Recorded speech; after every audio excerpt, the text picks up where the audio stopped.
One of the largest women's marches demanding many things, among them equality in the workplace. Despite strides in the 80s and 90s, the pay gap between the sexes has not improved much in more than a decade. And the nonprofit Institute for Women's Policy Research finds, on average, women earn 82% of the full-time weekly paycheck of a man. Best-selling author Nicole Lapin says it is time for women to take charge of their careers and their paychecks, and she outlines a 12-step plan to do that in her new book. Now, I can't say the title on TV. I'm going to ask you not to say it either, but we'll just call it Boss B. Nicole is with us in the studio this morning. Welcome. Thanks so much. So good to see you. Now, one of the reasons you called this book what you called it is because you say that women should reclaim that title. It's considered to be, it's derogatory. I've been called a B in a derogatory sense, that's right. And when I started my career early on, I was 18 on the floor of the Chicago Merc here.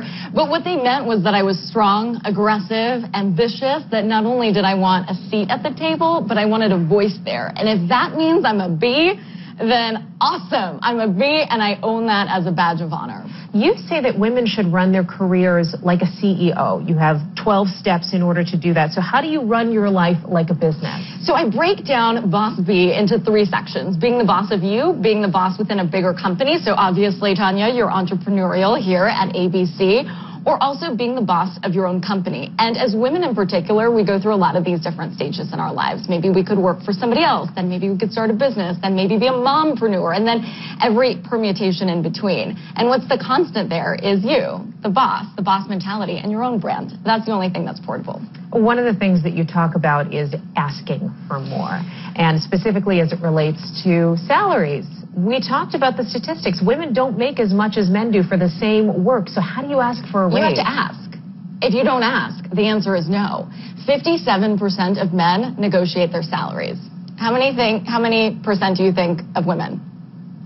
I couldn't even guess. 7% compared to 57. Wow. It's crazy. It's time for us to start stepping up, and it's time for us to start asking. So let's give women the tools to ask. How do you do it?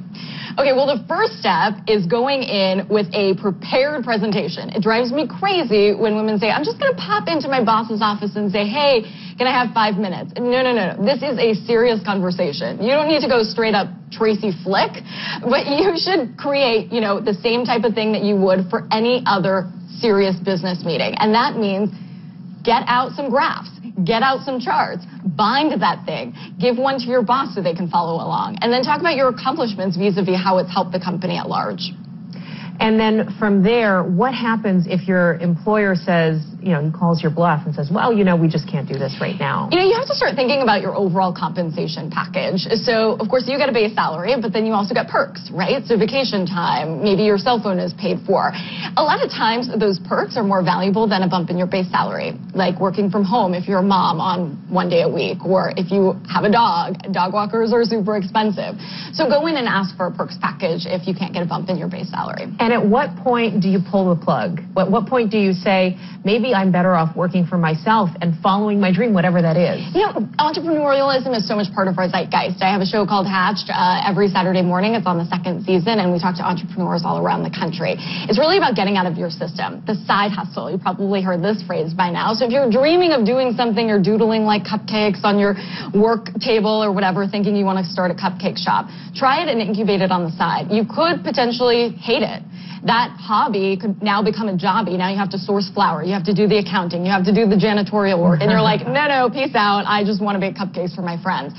Then you got to dive your system, because sometimes realizing what you don't want to do is just as important as realizing what you do want to do. You'll find out what you really love. You never wonder. Thank you so much. Thank you, now, Tanya. Nicole is participating in a panel tonight with the National Association of Women Business Owners, where you can learn more about launching your own business. She'll be signing copies of her book as well. It's downtown at 954 West Washington, Suite 402, and it starts tonight at 5:30. Registration is recommended. We put more information on our website, ABC7Chicago.com. We'll be right back. Hang out. Yeah.